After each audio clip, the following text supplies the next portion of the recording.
ತರಬೇತಿ ಮುಗಿಸಿ ಗ್ರಾಮಕ್ಕೆ ಆಗಮಿಸಿದ ವೀರ ಯೋಧೆಗೆ ಅದ್ದೂರಿ ಸ್ವಾಗತ.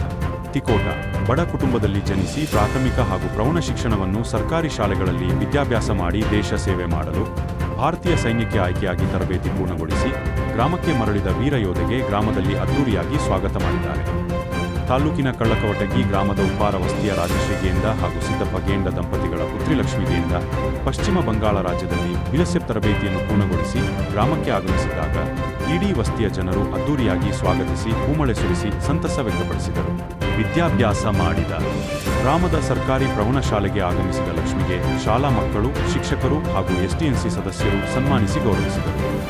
ಸನ್ಮಾನ ಸ್ವೀಕರಿಸಿ ಮಾತನಾಡಿದ ವೀರ ಯೋಧೆ ಲಕ್ಷ್ಮೀ ಗೇಂಡ ತಂದೆ ತಾಯಿ ನನಗೆ ಕಲಿಸಿದ ಗುರುಗಳು ಹಾಗೂ ಹಿರಿಯರ ಆಶೀರ್ವಾದದಿಂದ ಭಾರತ ಮಾತೆಯ ಸೇವೆ ಮಾಡುವ ಅವಕಾಶ ಸಿಕ್ಕಿದೆ. ಬಾಲ್ಯದಿಂದಲೂ ನನಗೆ ದೇಶ ಸೇವೆ ಮಾಡಬೇಕೆನ್ನುವ ಕನಸು ಇತ್ತು. ಆ ಕನಸು ನಿಮ್ಮೆಲ್ಲರ ಆಶೀರ್ವಾದದಿಂದ ಈಡೇರಿದೆ.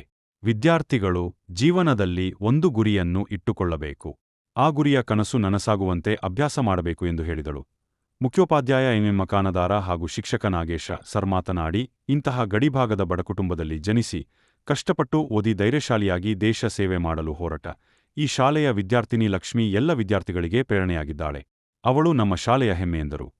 ಈ ಸಂದರ್ಭದಲ್ಲಿ ಶಿಕ್ಷಕರಾದ ರವೀಂದ್ರ ಚಿಕ್ಕಮಥ, ಎನ್ಬಿ ತಳೆವಾಡ, ಭಾರತಿ, ವೀರೇಶ್ವರಿ ಬೆಳುಂಡಗಿ, ಮಾರುತಿ ಜಾಧವ, ಎಸ್ಟಿಎನ್ಸಿ ಅಧ್ಯಕ್ಷ ಶೇಖಸಾಬ ಮುಲ್ಲಾ, ಉಪಾಧ್ಯಕ್ಷ ಪರಮೇಶ್ವರ ದೊಡಮನಿ, ಸಿದ್ದರಾಯ ಗದ್ಯಾಳ ಹಾಗೂ ಮಕ್ಕಳು ಇದ್ದರು.